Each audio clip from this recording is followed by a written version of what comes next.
Hello and welcome to Dialogue. I'm Taimur Shamil. In a major development, the Taliban and the Afghan government announced on Wednesday that they have agreed on a three-page agreement which is going to lay down the foundation of further peace talks and intra-Afghan talks between the Afghan government and the Taliban. This is unprecedented. This is for the first time that they have agreed on a major framework, a basic framework for peace talks. This year has seen unprecedented violence in Afghanistan. In the past, Taliban have been carrying out attacks on government installations. Some terrorist organizations have also been attacking innocent people in Afghanistan. ISIS, TTP, Jamaat-ul-Ahrar, Hezbollah, these are the terrorist organizations that have been operating in Afghanistan. The major concern for the regional countries is the peace and stability of Afghanistan, the security situation in Afghanistan. And as we are talking about this agreement, for the people of Afghanistan, it is important that there should be ceasefire and there should be reduction of violence in Afghanistan. Dignitaries around the world have hailed this development. US envoy Zalmay Khalilzad has appreciated the agreement that both sides have reached. Pakistan's Foreign Minister Shah Mahmood Qureshi has also appreciated and hailed the agreement that is reached between the Taliban and the Afghan government. But the basic question is about the future of Afghan government, about the future of Ghani administration for that matter. Many people are of the view that President Ghani perhaps in the past was not very willing for the peace talks or the US deal with the Taliban that was signed in February. And from then onward, probably some factions in the Afghan government have been reluctant to sign a deal with the Taliban, even when they were talking about the release of the Taliban prisoners for that matter.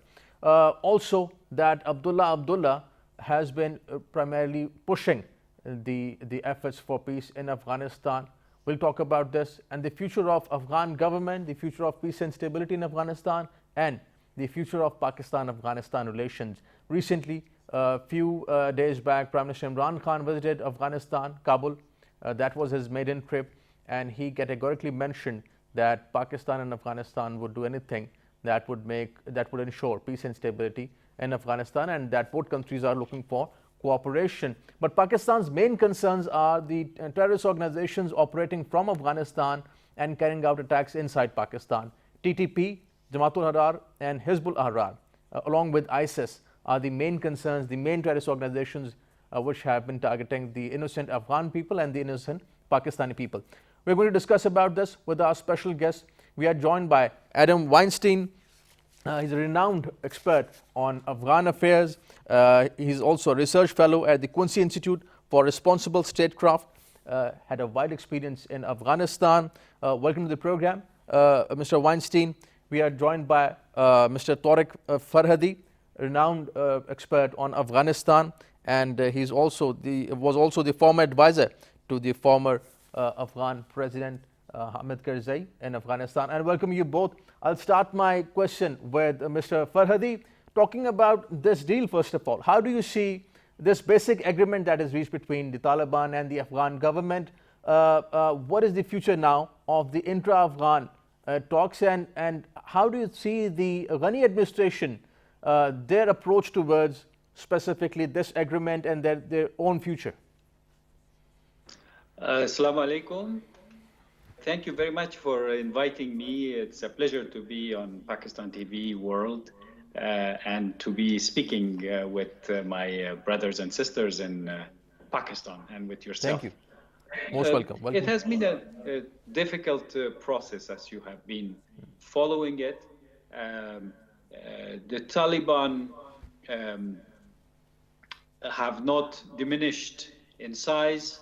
They have not diminished in the type of violence that they are exacting on the Afghan people. I'm sure you see the images of the bombings in Kabul, everywhere in the country.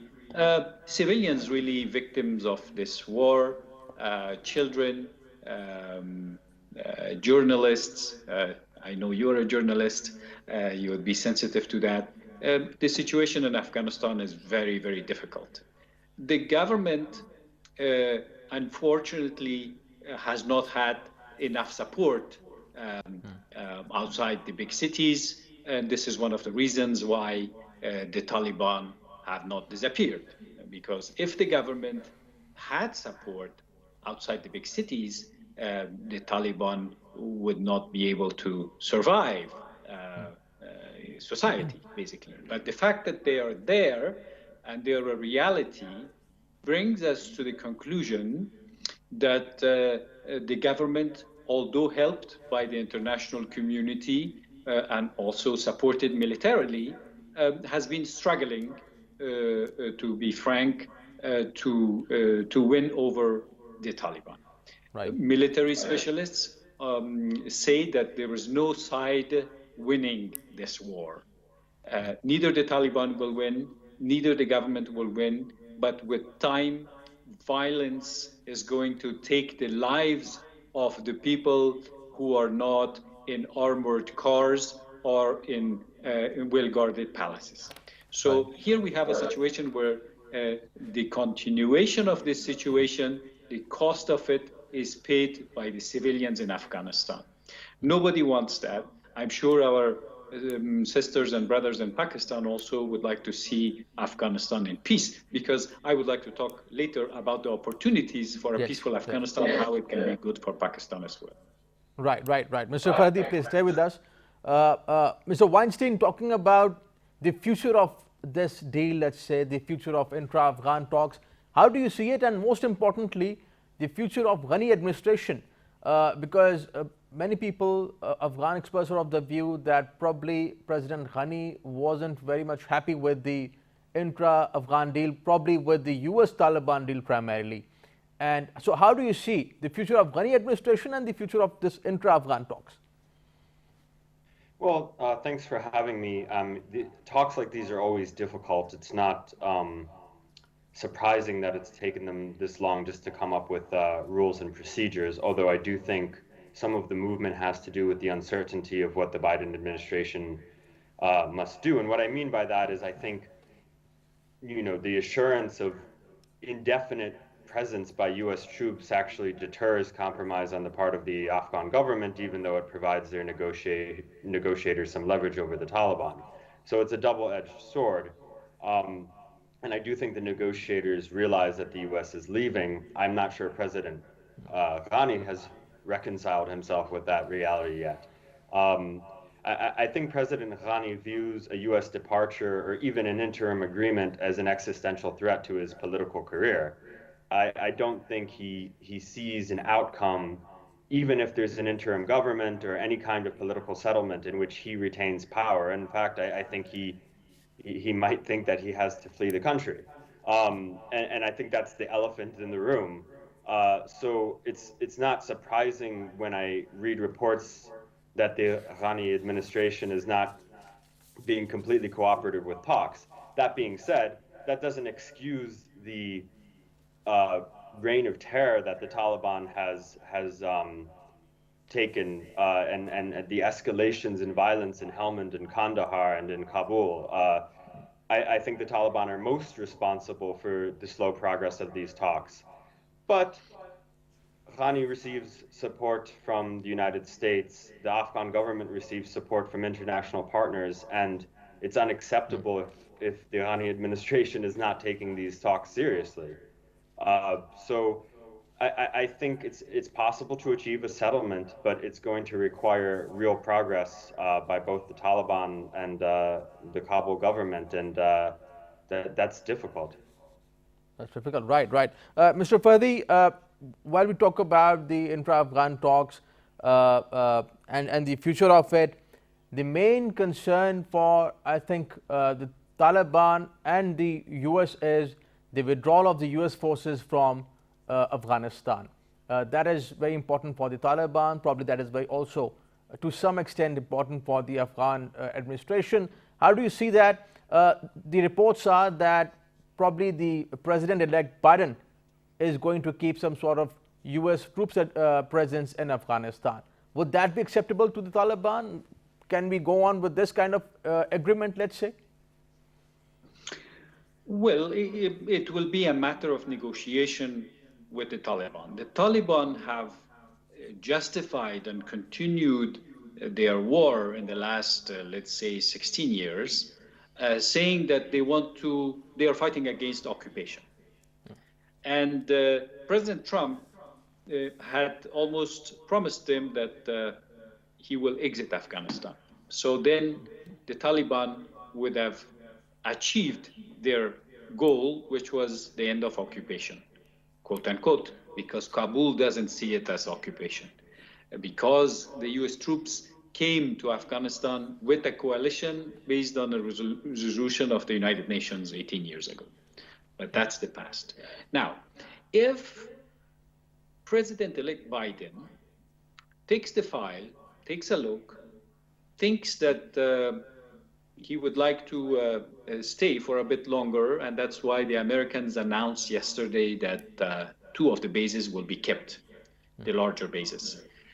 Of course, it can be explained to the Taliban that we are leaving 2,500 people to protect our embassy and foreign embassies.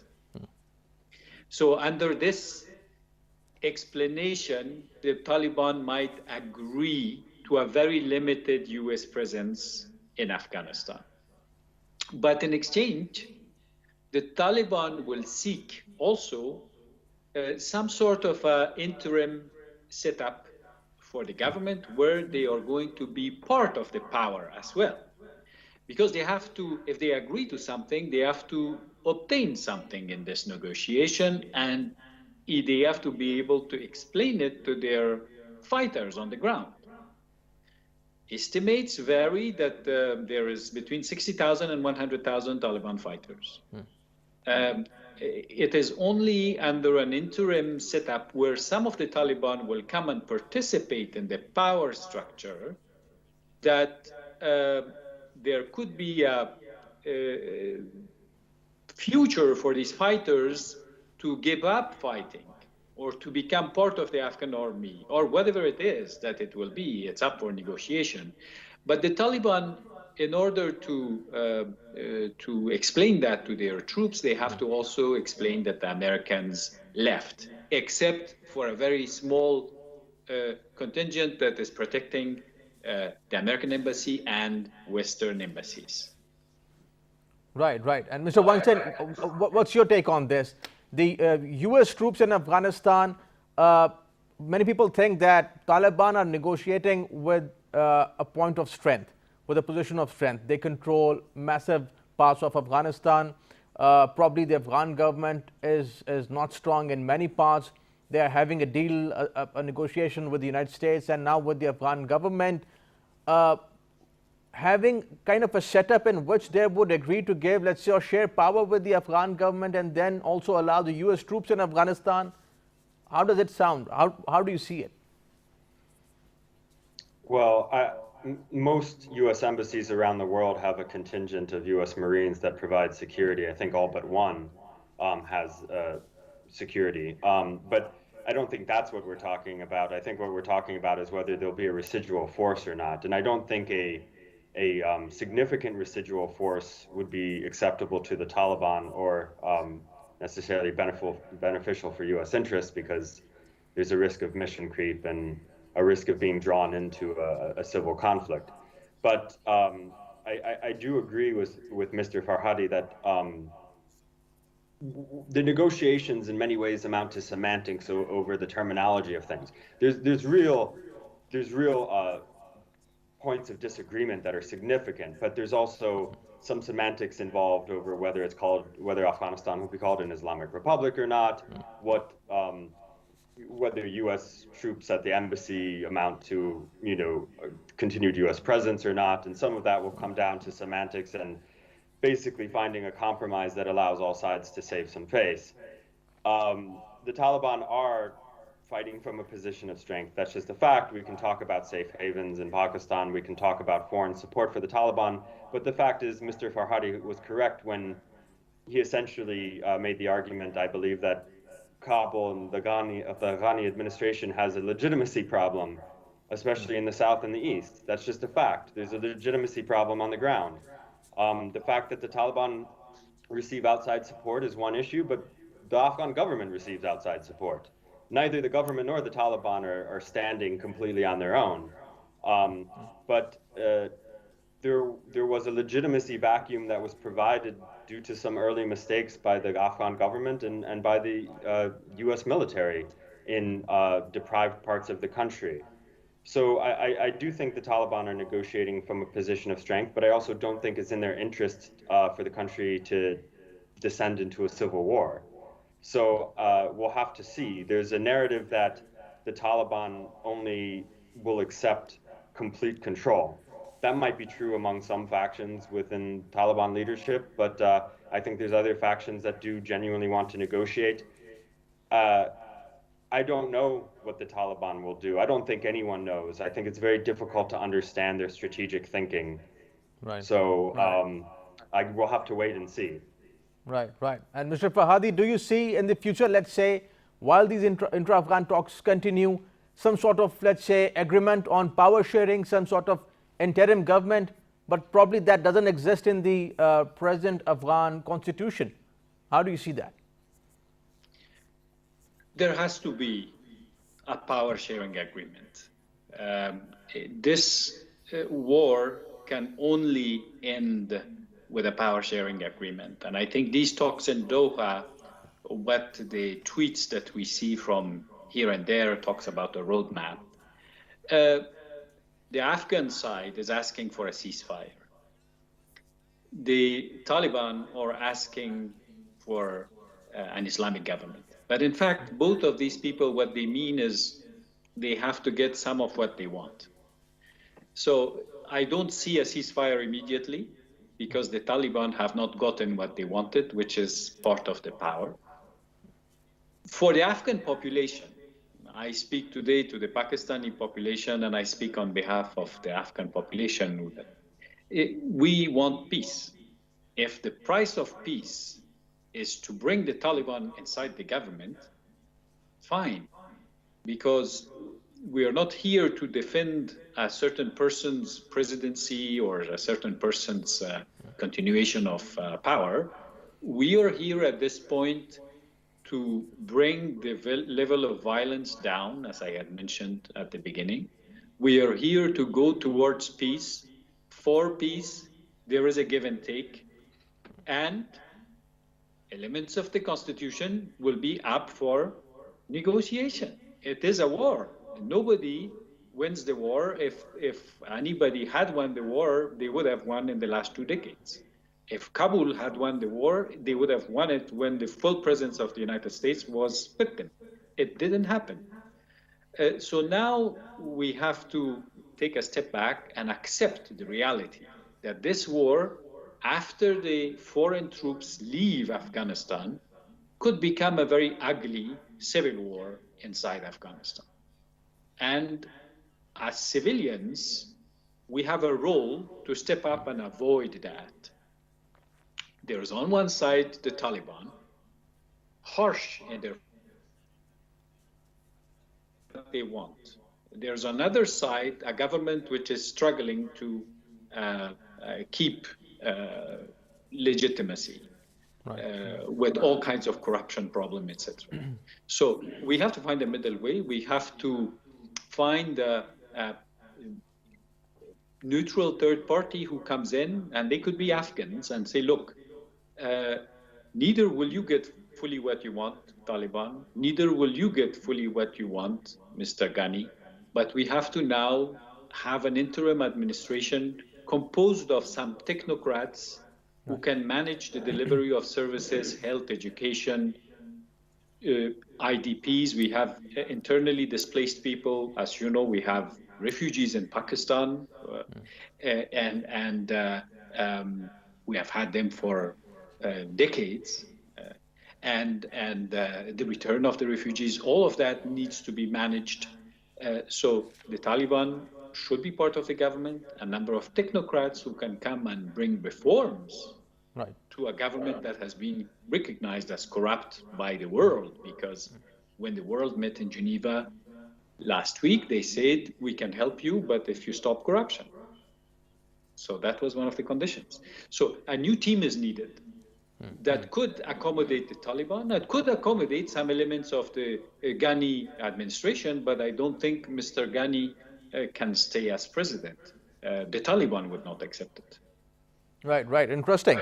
Mr. Weinstein, recently ISIS has been carrying out attacks in Afghanistan. It has also targeted people in Pakistan for that matter. In Afghanistan, we have seen that ISIS has been carrying out attacks on a Sikh temple, on a maternity ward for that matter, at Kabul University and other places, primarily targeting innocent people in Afghanistan. As well as in Pakistan, ISIS has been carrying out attacks on Sufi shrines, schools and colleges. So ISIS is a main concern for Pakistan and Afghanistan, along with TTP, Jamaatul Ahrar and Hizbul Ahrar. What is the future, let's say, how do you see the future of counterterrorism cooperation between Pakistan and Afghanistan, and the way US has been, let's say, supporting, let's say, this counterterrorism activity? How do you see it? Well, first, I just want to mention something that Mr. Farhadi said, which he referenced the donors conference in which international donors conditioned aid on robust anti-corruption measures that I don't think the government in Afghanistan will achieve anytime soon, which indicates that international donors want an out from Afghanistan if progress is not made. This is an ability for them to walk away if they see the situation deteriorate. And I think that should be a wake-up call for the government in Afghanistan. To answer your specific question, ISIS is an enemy of the Taliban. It's an enemy of the United States. It's an enemy of Pakistan. That is what makes that's a positive fact for the counterterrorism campaign. In fact, there was a report that suggested that the United States military was indirectly providing air support for Taliban assaults on ISIS in Afghanistan. I can't speak to the validity of that report, but ISIS is a common enemy. TTP, there's also a risk of a resurgence. In fact, it's already happening. I think Pakistan's threat calculation is a little bit off. I think Pakistan views it as a proxy. That might be true to an extent, but I also do think, unfortunately, due to the deteriorating situation in Waziristan, it's possible that TTP could get some domestic support within those areas. So I think that's a reality that the Pakistani state has to grapple with. Obviously, this war has taken a toll for both Afghanistan, the United States, and Pakistan. The biggest victims have been Afghan civilians. Pakistan has also taken casualties and losses. In fact, last week, I think, was the 9-year anniversary of the Salalah incident, in which 24 Pakistani troops lost their lives. And I won't litigate the details of what caused that incident, but the fact is 24 Pakistani soldiers lost their lives, and thousands of Pakistani civilians have lost their lives. So the counterterrorism relationship is going to be very important going forward, especially after a U.S. withdrawal from Afghanistan. It's going to make cooperation between Pakistan and the United States and a potential Afghan government even more important, because there won't be a presence of U.S. troops inside the country. So I think it's going to be a difficult road ahead, but it's something that has to be achieved. Right, right. Gentlemen, thank you for joining us. Mr. Farhadi, pleasure having you on the show. Thank you for your time. Pleasure. Thank you for joining us. Mr. Weinstein, thank you for joining us. Pleasure having you on the program. Thank you. We were talking about the situation in Afghanistan, the political situation in Afghanistan. The Taliban and the Afghan government, they have reached an agreement. A 3-page agreement was signed between the Taliban and the Afghan government. The major thing, the takeaway is the ceasefire between the Taliban and the Afghan government. Afghanistan has seen unprecedented violence in the last couple of months. ISIS has been carrying out devastating attacks on the civilian population in Afghanistan, and that probably is a common foe for the regional countries and for the Afghan government as well as for the Taliban. So counterterrorism efforts are the most important, I would say, most important thing that needs to be addressed in Afghanistan. We'll take a break, and after the break we are going to discuss about DG ISPR's interview with Global Village Space, in which he mentioned about the 5th generation warfare. We're also going to discuss about the Indian dossier By the way, that was presented by Foreign Minister Shah Mahmood Qureshi and DG ISPR a few days back at a press conference at Foreign Office. The press conference was damning with a lot of actionable evidence of Indian involvement in Afghanistan, instigating and provoking terrorist organizations in Afghanistan to carry out attacks on Pakistan. We'll be discussing about that with our special guest after this break. Stay with us.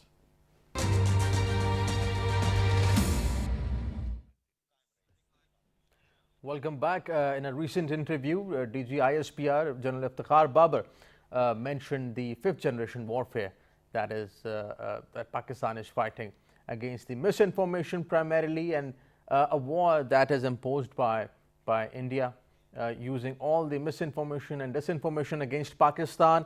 A few days back, DG ISPR and Foreign Minister Shah Mahmood Qureshi they did a press conference, and in that specific press conference they mentioned details about how India has been using proxies in Afghanistan against Pakistan, how India has been using bank transactions, the way they have been funding the terrorist organizations. They even mentioned about the Indian officials, diplomats as well as army personnel based in India and based in Afghanistan for that matter, who have been instigating and supporting the terrorist organizations from there to target Pakistan. Other than that, DG ISPR also talked about the security situation in the region. He talked about fencing the border between Pakistan and Afghanistan, and also Pakistan and Iran. For Pakistan, the most important thing at the moment is peace and stability in Afghanistan, and also securing its areas along with the Afghanistan border and with the Iran border. In the past, we have seen several attacks on the army personnel, several attacks on the innocent people in Pakistan along the Pak-Afghan border and also along the Pak-Iran border for that matter. We'll be discussing about DG ISPR's press interview with the Global Village Space, a think tank, a magazine based in Islamabad, and the salient points of this discussion, and most importantly, the fifth generation warfare, the propaganda from the Indian side, and a couple of other things. With our special guests, we are joined by Lieutenant General retired Naeem Lodhi, former Defence Minister and a renowned senior defence analyst. So, welcome to the program. We are also joined by Professor Dr. Zafar Nawaz Jaspal, renowned senior academic and expert on international relations and national security. I welcome Dr. Jaspal. General Lodhi, starting with specifically the fifth generation warfare. Not the first time that the Pakistani officials have talked about this, but specifically in this interview, DG ISPR, Major General Iftikhar Babar, he talked about the fifth generation warfare. While Pakistan is tackling with a couple of challenges, the region rather I would say is tackling with challenges of a war that has been going on in Afghanistan, proxy wars in Afghanistan for that matter, and COVID-19. In this situation, fifth generation warfare, how do you see it, and Indian involvement in all these things? Thank you very much. Just for the benefit of your audience and those who want to learn a bit of terminologies, fifth generation warfare basically deals with cyber warfare, information warfare, disinformation warfare, media warfare, propaganda warfare, and things like that. Actually, hybrid war is a more encompassing term in which fourth generation is also included, which is more about low intensity conflicts using proxies, surgical operations, and all such things. So I think mostly because we have to agree on certain terms once we are speaking, as Aristotle said. So let us talk about hybrid war more, which also contains fifth generation war and fourth generation war and maybe some other. So actually, once we say that we are a victim of hybrid war, it means that you have some kinetics also involved, you have media involved, you have economy involved, you have politics involved. So this is the whole encompassing thing, which is hybrid war. I think DGISPR pointed out very clearly, and it is based on the evidence that has been collected, and that folder has been shared by everyone wherever it was required. So we are now very clear that what Indians are doing, and I think this folder that we have presented, that should give us a very good ground to actually tell us what we should be doing in return. because diplomacy alone will not really, mend the ways or bend, Modi's attitude or Indian attitude. And I don't think that because of these folders, much pressure is going to come on India to which it can succumb, like from United States or from UK or some economic sanctions and all that. There can be certain statements, and that is about all. So the only, I think, good purpose of presenting all this could be, in my opinion, that we can tell the world that now this is what is happening to us. So do not blame us if we exercise our right to respond. And that Right. is more important. And I think that is the whole issue that needs to be discussed. Right, right. Professor Jaspal, talking about this interview, and not just the interview. As I mentioned earlier, a few days back, Foreign Minister and DG ISPR both did a press conference, and they mentioned exactly the name of the Indian officials who have been involved in instigating terrorism and supporting terrorism from Afghanistan, using the Afghan soil against Pakistan. Now, Pakistan has been pretty, I would say, after this press conference, and not probably for the first time, this has been happening in the past as well, but Pakistan is proactively now exposing India on different platforms. The Indian dossier, as we call it, was handed over to the Secretary General of United Nations. That was also brought up with the Afghan ambassador here in Islamabad. So this proactive approach, would you call it a proactive approach? How do you see this? I think that it's the right step in the right direction, because if you see that Pakistan has been highlighting, and Pakistan is also a victim of the terrorism. And India has been lobbying to keep Pakistan in the grey list and move it into the blacklist at a FATF. And in the February, in the coming, after coming to 2 months, 3 months, there will be a more lobbying.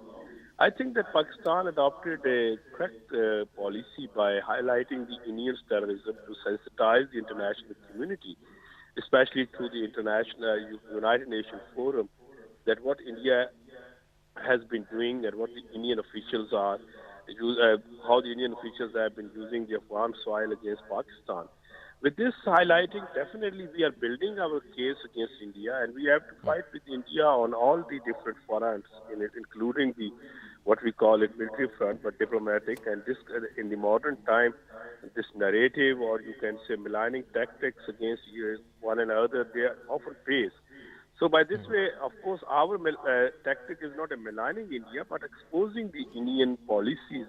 Unfortunately, at the moment, the international community, especially Western world led by the United States, is too much inclined towards the India. But definitely when we bring this, there are 193 countries in the world, and this realignment has been taking place. And now one can see how the Chinese have been thinking, how the Russians have been thinking. And besides that, when you talk about this state-sponsored terrorism, not only within Kashmir, but inside Pakistan, and it's an open secret, the entire world knows it, but when we are hammering this issue, definitely it will be in the advantage of Pakistan diplomatic, you can say, proactivism against India. Right, right. Very interesting. Very interesting. Professor Jaspal, please stay with us on phone call. General Lodi, this point is very important raised by Professor Jaspal, that there is also going to be, probably in the past, narratives have been played out by the world powers, by other countries as well. We have been also using narratives, specifically, let's say, narratives on war on terror, the way, let's say, US has been criticizing China-Pakistan economic corridor, some of the US officials for that matter, BK agreement of US with India. So all these things, these actions are wrapped up in narratives, as we are discussing about fifth generation warfare. Countering these narratives and projecting Pakistan's own narrative, how do you see that? A need for a grand narrative for Pakistan? I think the one thing we must acknowledge that Pakistan has created a narrative, and a very effective one, about Kashmir, about Afghanistan, acknowledging our efforts, so which means that our narrative is succeeding.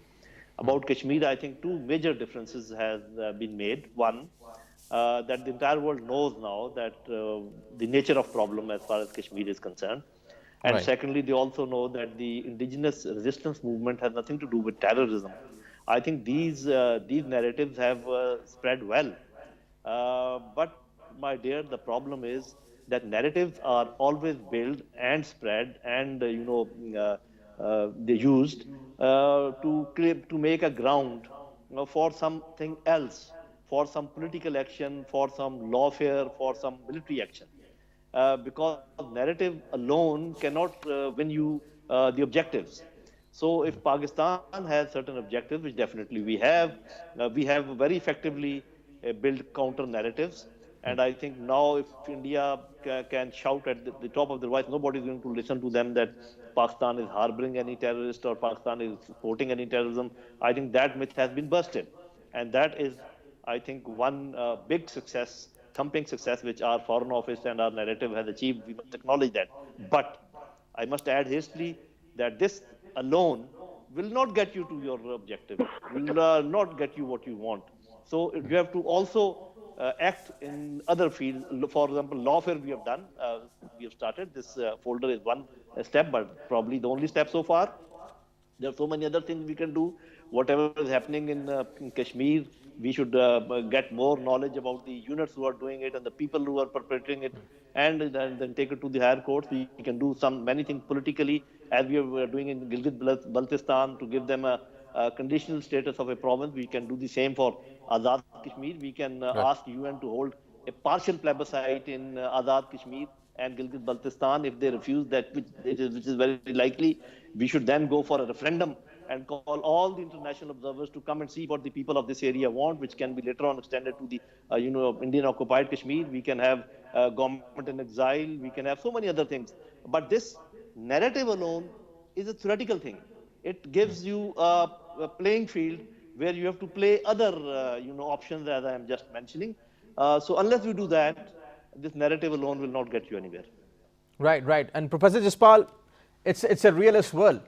So in realpolitik, what is the scope of the dossier, the Indian dossiers that we have been providing, and also the way we have been exposing India on different platforms to the Secretary General of the United Nations, to the Afghan ambassador here in Islamabad, and generally, how do you see the scope of the dossier, the scope of countering this misinformation? Look, this is an important point here. There are many options, and you have to utilize many options at one time. While exercising those options, we are able to accomplish our objectives. This sharing of the dossier with the United Nations and with the Afghan ambassador and with the rest of the world, definitely it's very important. We have to understand, at this moment, in the United States, new administration is coming, and the Democrats are very much, you can say, talking about the values. Though they will be not going to change their dimension, what the Indo-US strategic partnership is there, but at the same time, one needs to sensitize the world. In this changing world, if we cannot highlight these kind of the things what the Indians have been doing, then who will highlight? Definitely we have to highlight, because we are the sufferer of the Indian state-sponsored terrorism, not only in the Indian occupied country, but in the Pakistan as well. It's our responsibility to highlight, and definitely we have to talk with the Afghanistan, because Afghan government has always been asking us that we can do something more, or alleging us, but if you are sharing the facts and figures with them, definitely it will give a strength to our foreign office. So look, the diplomacy always requires these kind of initiatives, these kind of things, and then again, if you see that India and Pakistan is a standstill, and the world must realize that these kind of sub-conventional warfare, if India is using against Pakistan, definitely Pakistan then has a right to use it. Then Indians cannot, if Indians can, you can say, highlight or erroneously present very adequately by the wrong, you can say, facts, and try to malign our institutions, our government, our country, our people. Similarly, you have to pay them in the same coin. My understanding is that this dossier is very important, and these kind of the dossiers we can annually prepare, and we try to expose the Indians at the international forums. I do understand in this real world, these forums have a lesser significance if we start looking with the narratives, because generally I do understand as a student of international relations that the priority in the state's policies is always military objectives, then economics, and then these values and norms come. Definitely, the dossier is at the third level of the attraction, but still we Right. have to emphasize this. Right, right. Thank you for joining us. Gentlemen, thank you for joining us. Jan Lodi, pleasure having you on the show. Thank you for your time. Dr. Jaspal, thank you for joining us. Thank you for your time. That is all from today's dialogue. Thank you so much for joining us. See you next time. Khuda Hafiz.